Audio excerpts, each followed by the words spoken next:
Hindi grammar, Hindi व्याकरण। पहले देखते हैं कि हिंदी व्याकरण, हिंदी में व्याकरण की जरूरत क्यों पड़ी। जब भी किसी भाषा का शुद्ध रूप सीखना होता है तो हमें व्याकरण को सीखना ही होता है, ठीक है ना। तो हिंदी व्याकरण में देखो क्या है, लिंग। सबसे पहले लिंग क्या होता है, जेंडर। तो शब्द के जिस रूप से यह पता चले कि वह पुरुष जाति का है या स्त्री जाति का है, उसे लिंग कहते हैं, ठीक है ना। कि आपको शब्द सुनते ही पता चलना रहता है कि किस जाति का है, ये स्त्री है या पुरुष है। आपने इंग्लिश में पढ़ा था ना, फेमिनाइन एंड मैस्कुलाइन, है ना। तो मैस्कुलाइन यानी क्या होता था, पुरुष जाति, है ना, जैसे फादर, है ना, आपके दादाजी हो गए, है ना। और जो स्त्रीलिंग हो गई है, स्त्रीलिंग में फेमिनाइन यानी कि जो वुमेन होती है, फीमेल होती है, गर्ल होती है वहां पर। तो अब हिंदी में देखो जो पुरलिंग होता है, पुरुष जाति का बोध कराने वाले शब्द को हम पुरलिंग कहते हैं। पुरलिंग में क्या क्या आ सकता है, जो भी लड़कों की साइड में रहते हैं ना, लड़कों, जैसे आपके दादा, आपके नाना, ठीक है, आपके पापा, ये सब हो गया पुरलिंग। हाथी, अध्यापक, गहने और पथ। स्त्रीलिंग क्या हो गई, स्त्री जाति का बोध कराने वाले शब्द, जैसे हथनी, अध्यापिका, माला, भूमि, लड़की, ये सब क्या हो गया, स्त्रीलिंग हो गई। इतनी बात समझ में आ गई। अब लिंग तो समझ में आ गया ना, कि आपको सुनते ही समझ में आ जाता है कि पुल्लिंग है क्या स्त्रीलिंग है। अब इसके क्वेश्चन आंसर कैसे आ सकते हैं, ये देखो। पुल्लिंग से स्त्रीलिंग बनाकर लिखो, है ना। तो आपको हाथी, हाथी दे दिया है, तो अब आपको क्या रखना है, हाथी का हथनी, ठीक है। अब सेकंड में दे दिया अध्यापक, तो अध्यापक का क्या हो जाएगा, अध्यापिका। बंदर का बंदरिया, ठीक है। प्रश्न नंबर 2, अब कैसे आ सकता है ये, इस प्रकार से भी आ सकता है। दिए गए शब्दों के सामने लिखो कि वे पुल्लिंग है या स्त्रीलिंग। अब आपके पास शब्द की लिस्ट आ जाएगी, है ना, बहुत सारे शब्द रहेंगे। जैसे का, गहने, गहने क्या है, पुल्लिंग है कि स्त्रीलिंग है, गहने क्या है, पुल्लिंग है।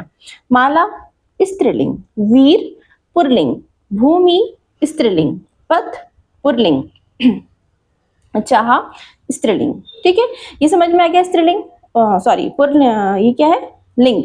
लिंग समझ में आ गया। लिंग जब आपको पता चलता है, जिस शब्द को देखकर ही आपको पता चल जाता है, सुनकर पता चल जाता है, तो पढ़ के पता चल जाता है कि पुरुष जाति का है या तो वो स्त्री जाति का है, इसको आप क्या बोलोगे, लिंग कहोगे, ठीक है ना। First chapter, first complete. Next, वचन। अब वचन क्या होता है, वचन यानी नंबर। अब इसको आप कैसे पहचानोगे, शब्द के जिस रूप से उसके एक या एक से अधिक होने का ज्ञान हो, उसे वचन कहते हैं, ठीक है। अब एक वचन और बहुवचन, ठीक है। तो अब एक वचन का मतलब क्या होता है, ये देखो, एक व्यक्ति, जैसे बंदर या बच्चा, कोई भी एक व्यक्ति है, ठीक है ना।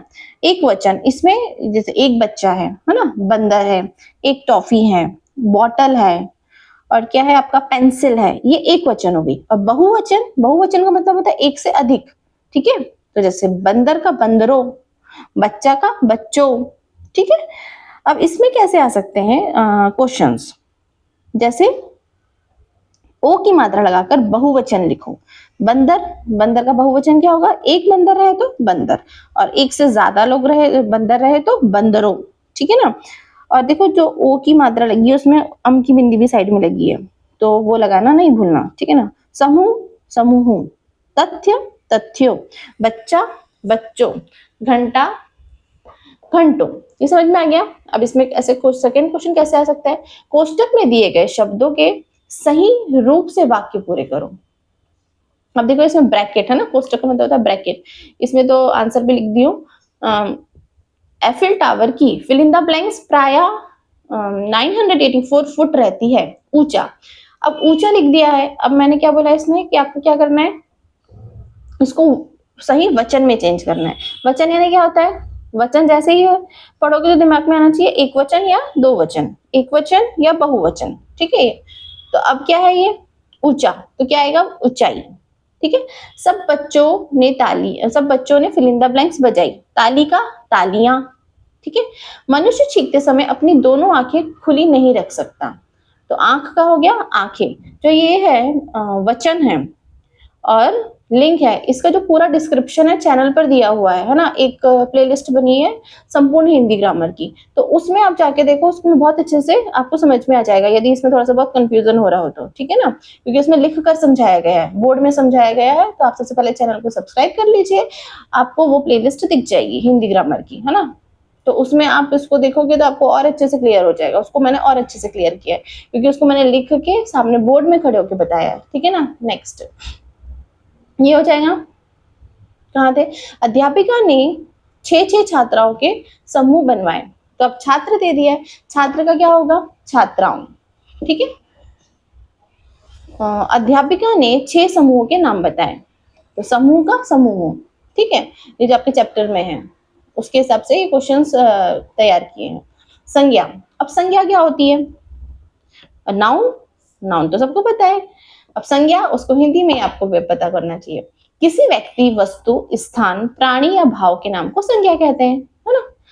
किसी व्यक्ति, वस्तु, स्थान या प्राणी या भाव के नाम को हम संज्ञा कहते हैं।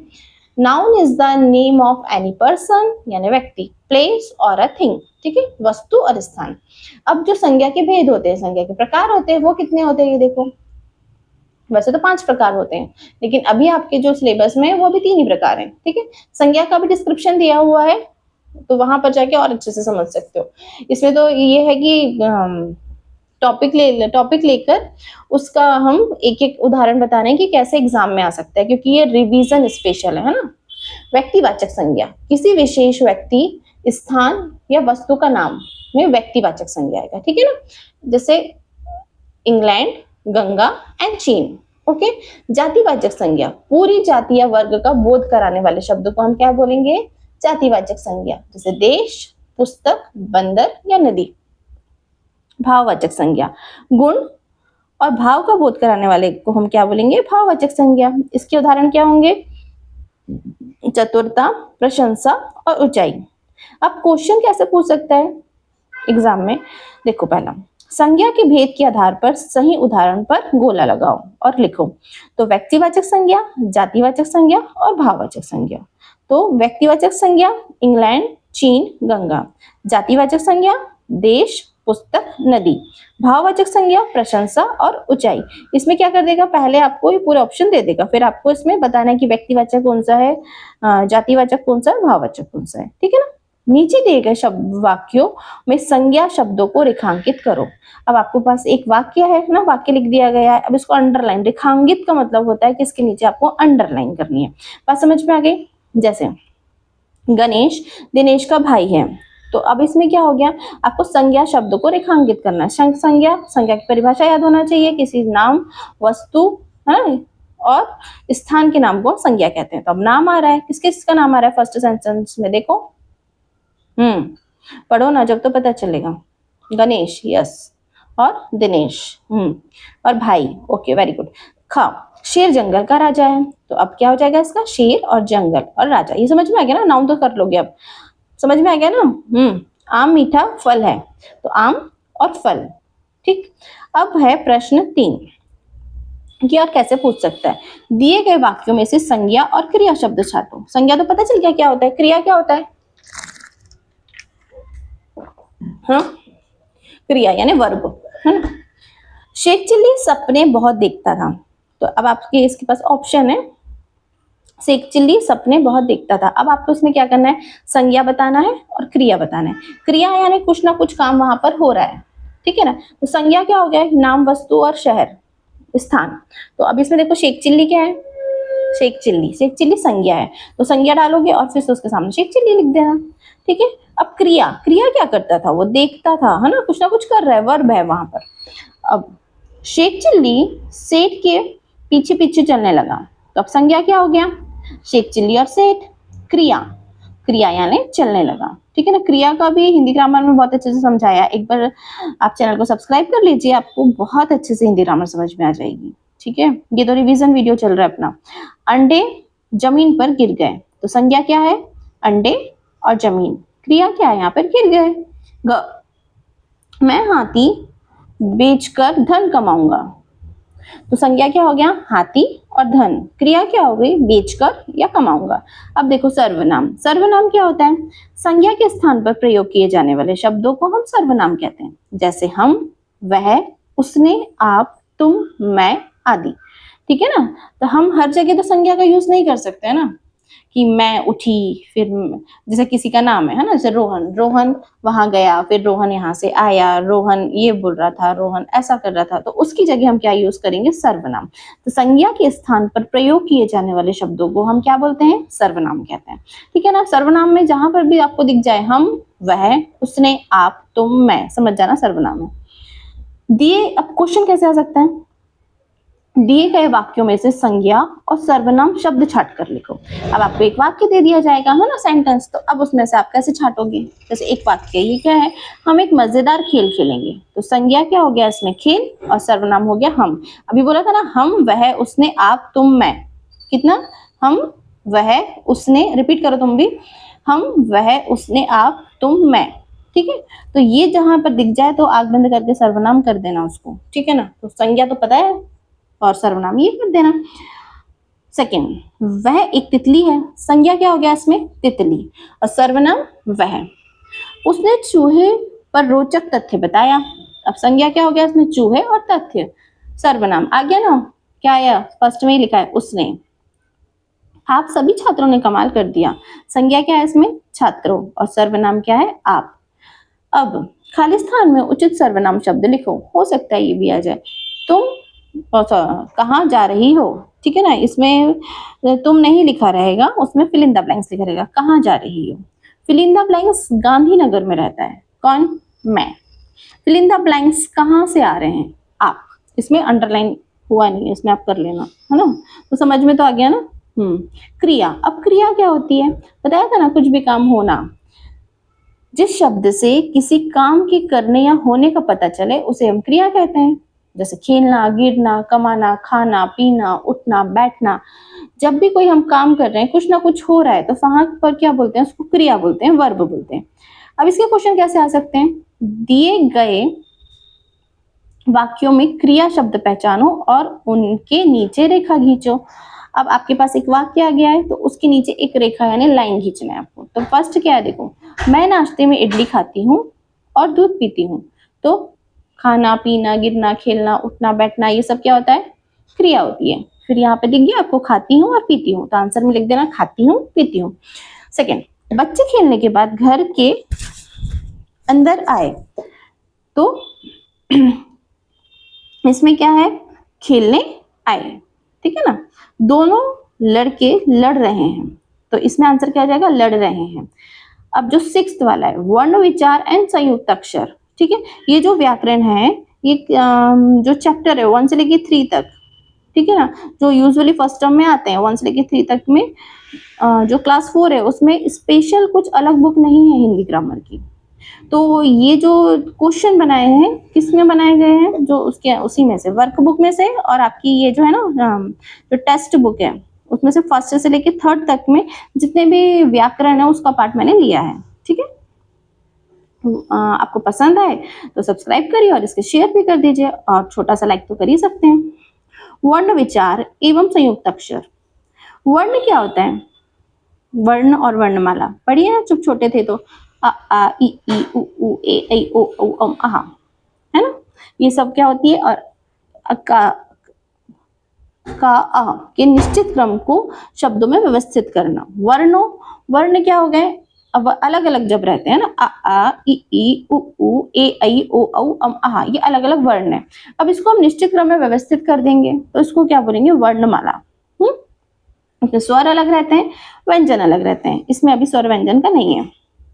अब देखो संयुक्त व्यंजन, संयुक्त व्यंजन क्या होते हैं, दो अलग अलग व्यंजनों के आपस में मिलने से बनने वाले अक्षर को हम क्या बोलते हैं, संयुक्त व्यंजन। ठीक है, अब क्या है, ये तो आपके कोर्स में, ठीक है, द्वितीय व्यंजन, जब एक ही व्यंजन दो बार लगातार आए, एक आधा और एक पूरा, है ना, कई बार लिखते हो ना, आधा शब्द लिखते हो फिर पूरा शब्द लिखते हो, जैसे बच्चे, उत्तर, उल्लास, छत्तीसगढ़। अब इसमें जो आपका बनेगा, आ सकता है ना, संयुक्त अक्षर। संयुक्त अक्षर अभी पढ़ा है, संयुक्त अक्षर क्या होता है, जब दो अलग अलग व्यंजनों को मिलाते हैं, ठीक है ना, तो अब कैसे मिलाएंगे, देखो, संयुक्त अक्षर ब्रैकेट में दिया, छ, त्र, ज्ञ, श्र का निर्माण और दो दो शब्द, अब आपको ये या तो लेफ्ट साइड वाला दे देगा या तो राइट साइड वाला दिखेगा, दिख रहा है ना, का हलंत लगाए फिर प्लस श प्लस आ इक्वल्स टू छ। तो अब आपको क्या करना है, कक्षा और क्षमा, फिर सेकेंड का छात्र मित्र, ज्ञानी ज्ञान, श्रम श्रुतलेख। अब क्वेश्चन और कैसे आ सकते हैं, दिए गए शब्दों को वर्णमाला के क्रमानुसार लिखो। तो दिए गए शब्द क्या है, उमंग, इतना, ऊंचा, अपना, ईश, एक, औस, एरावत, औजार और ऋषि। तो अब इसका आंसर कैसे करोगे, वर्णमाला के अनुसार। तो अब सबसे पहले क्या आता है वर्णमाला में, बताओ, आ। तो आ आता है तो सिंपल आता है ना, तो अपना लिख दिए, फिर आ। अब देखो आ में आ की मात्रा कहीं पर है, नहीं है। अब पढ़ो आ ई, छोटी ई, छोटी ई कहीं दिख रही है, नहीं दिख रही है, तो बड़ी ही दिख रही है, तो ईश। ऐसा कर करके आपको वर्ण क्रम अनुसार उत्तर। तो इसके लिए आपको आ से लिख के आहा तक याद होना चाहिए, और फिर आप उसको करके देखना तो बन जाएगा। तो क्या है ये, अपना, ईश, इतना, उमंग, ऊंचा, ऋषि, एक, एरावत, ओस और औजार। इतनी बात समझ में आ गई। ओके, नेक्स्ट, संयुक्त और द्वितीय व्यंजन वाले शब्द अलग अलग करके लिखो। अब आपको इसको या तो कॉम्बिनेशन में दे देगा, ब्रैकेट में दे देगा, तो बोलेगा संयुक्त वचन को अलग कर दो और द्वितीय वचन को अलग कर दो, तो अलग कर देना। संयुक्त वचन क्या होते हैं, तथ्य, जन्मदिन, अध्यापिका और विद्यार्थी, ठीक है। और द्वितीय वचन जिसमें जहां पर भी देखना एक छोटा और एक बड़ा अक्षर होगा, वर्ण होगा, तो उसमें द्वितीय वचन लिख देना, है ना। अब पर्यायवाची शब्द, पर्यायवाची शब्द क्या होते हैं, जो सेम, समान, पर्यायवाची शब्द, ठीक ना, या समानार्थक शब्द। समान या एक जैसा अर्थ प्रकट करने वाले शब्दों को समानार्थक शब्द कहते हैं, इसे हम पर्यायवाची शब्द भी कहते हैं। इसके कैसे आ सकते हैं क्वेश्चंस, क्वेश्चंस कैसे आएंगे इसके, देखो डेफिनेशन तो आपको हर जगह मिल जाएगी, उदाहरण भी मिल जाएगी, लेकिन हम अपने चैनल में आपको हर एक टॉपिक के उसके क्वेश्चन भी कराते हैं कि इस प्रकार से आ सकते हैं। तो अभी तक यदि आपने इसको सब्सक्राइब नहीं किया है तो चैनल को फटाफट से सब्सक्राइब करिए और इसे अपने फ्रेंड के साथ शेयर करिए। पर्यायवाची की बात कर रहे हैं ना, समान अर्थ प्रकट करते हैं। प्रत्येक पंक्ति में, जैसे आपका जो नाम है, आपका नाम आपके स्कूल में अलग है, आपके घर में अलग है, आपकी दादी आपको कुछ और बोलती है, आपकी नानी आपको कुछ और बोलती है, आपके नाना जी आपको प्यार से कुछ और बोलते हैं, इसी को हम बोलते हैं पर्यायवाची शब्द या समानार्थक शब्द। अब देखो जो फर्स्ट वाला है काम, पर्वत, पत्थर, गिरी, पहाड़, ठीक है ना। तो पत्थर अलग अर्थ है, इसमें क्या क्वेश्चन बोला था, प्रत्येक पंक्ति में जो शब्द समान अर्थ वाला नहीं है उसमें गोला लगाओ। तो पर्वत, गिरी, पहाड़ एक ही को बोलते हैं, लेकिन पत्थर अलग रहते हैं, तो हमने पत्थर अलग अर्थ कर दिए। विश्व, जगत, संसार, घर, इसमें अलग कौन सा है, घर है। जल्दी, नदी, सागर, समुद्र, इसमें अलग कौन है, नदी। गगन, धरती, पृथ्वी, वसुधा, इसमें अलग कौन है, गगन। नभ, आकाश, आसमान, वसुंधरा, इसमें कौन सा अलग है, वसुंधरा। अब रेखांकित शब्दों के समानार्थक शब्द लिखकर वाक्य फिर से लिखो, ठीक है ना। तो अब कैसे लिखना है, देखो फर्स्ट वाला, शेख चिल्ली धनवान बनना चाहता था, तो इसका आंसर क्या होगा, शेख चिल्ली अमीर बनना चाहता था, ठीक है। सेकंड, वह भाग्य बदलने का सपना देखने लगा, तो आंसर क्या हो जाएगा, वह तकदीर बदलने का सपना देखने लगा। फिर शेख चिल्ली शादी करना चाहता था, तो अब इसका क्या हो जाएगा, शादी का विवाह, विवाह भी लिख सकते हो ना, शेख चिल्ली विवाह करना चाहता था। शेख चिल्ली की माता बहुत समझदार थी, इसका आंसर शेख चिल्ली की माँ बहुत समझदार थी। उसे मार्ग में एक सेठ मिला, आंसर उसे रास्ते में एक सेठ मिला। अब समान अर्थ वाले शब्द चुनकर मिलाओ। अम्मी को माँ बोला जाता है, इंसान मनुष्य, मेहनत परिश्रम, दुनिया संसार, लोग भीड़ या व्यक्ति, भाग्य तकदीर। इतनी बात समझ में आ गई। ओके, समझ में आ गया तो चैनल वीडियो को लाइक कर दो। नेक्स्ट, विलोम शब्द। विलोम शब्द क्या होता है, जो विपरीत होता है, उल्टा होता है ना। एक दूसरे का विपरीत उल्टा अर्थ देने वाले शब्दों को हम क्या बोलते हैं, विलोम शब्द कहते हैं। अब विलोम शब्द कैसे आ सकता है, ये देखो, दिए गए शब्दों में से विलोम शब्दों के जोड़े बनाकर लिखो, ठीक है। खरीदना, इसका विलोम शब्द बेचना। अमीर, गरीब। बड़ा, छोटा। ऊपर, नीचे। अंदर, बाहर।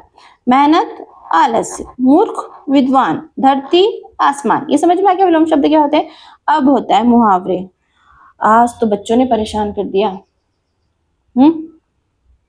ये इसका मतलब ये है कि बहुत परेशान हो जाना, ठीक है ना। ये शब्द, मुहावरे क्या होते हैं, कभी बोलते हैं ना ख्याली पुलाव मत पकाओ। जो शेख चिल्ली था आपके चैप्टर में, वो बहुत ख्याली पुलाव पकाता था। इसका मतलब ये है कि वो पुलाव पकाते रहता था दिन भर बैठ के कि ले आओ भैया कुकर ले आओ, पुलाव में क्या क्या सामान लग रहा है सब ले आओ। ऐसा होता था? नहीं होता था। ख्याली पुलाव पकाना यानी कि बस सोचते रहना कि अब ऐसा होगा, उसके बाद ऐसा होगा, मेहनत नहीं करना है, बस सोचते रहना है, उसका मतलब होता है ख्याली पुलाव पकाना। हम यूजुअली हिंदी की भाषा में जब बात करते हैं तो बोलचाल में मुहावरे का कभी कभी यूज कर देते हैं, ठीक है। तो मुहावरे क्या होता है ये देखो, वे शब्दांश या वाक्यांश जो सामान्य शाब्दिक अर्थ ना देकर एक विशेष अर्थ प्रकट करते हैं और भाषा को प्रभावशाली बनाते हैं, उन्हें मुहावरा कहते हैं। अब कैसे आ सकते हैं इसके क्वेश्चन नंबर फर्स्ट देखो, दिए गए मुहावरों के अर्थ लिखकर वाक्य बनाओ, ठीक है। जैसे फर्स्ट है ख्याली पुलाव बनाना, इसका अर्थ क्या है, असंभव कल्पनाएं करना, ठीक है ना। वाक्य बनाना है, यानी वाक्य बनाओगे तो आपको ये जो दिया हुआ है ख्याली पुलाव बनाना, आपके वाक्य में वो 3 शब्द आना चाहिए। तो ये है शेख चिल्ली हमेशा ख्याली पुलाव पकाता रहता था, ठीक है ना। अब सेकेंड क्या है, कलेजा मुंह को आना। इसका अर्थ क्या होता है, अत्यधिक दुखी या भयभीत होना। तो वाक्य क्या बन सकता है इसका, अंडों को टूटा हुआ देखकर शेख चिल्ली का कलेजा मुंह को आ गया, है ना। जब अंडे टूटे तो शेख चिल्ली बिल्कुल दुखी हो गया था ना कि ओ अब तो मेरे पूरे सपने टूट गए। यही हुआ था ना कहानी में। आग बबूला होना, आग बबूला होना यानी कि बहुत गुस्सा होना। सेठ टूटे अंडे देखकर आग बबूला हो गया।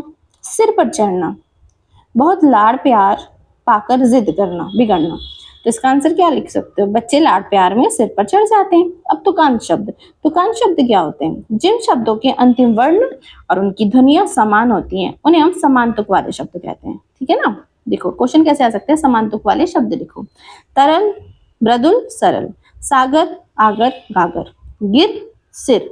संसार, भार। धरती, भरती। आकाश, प्रकाश। भोग, योग।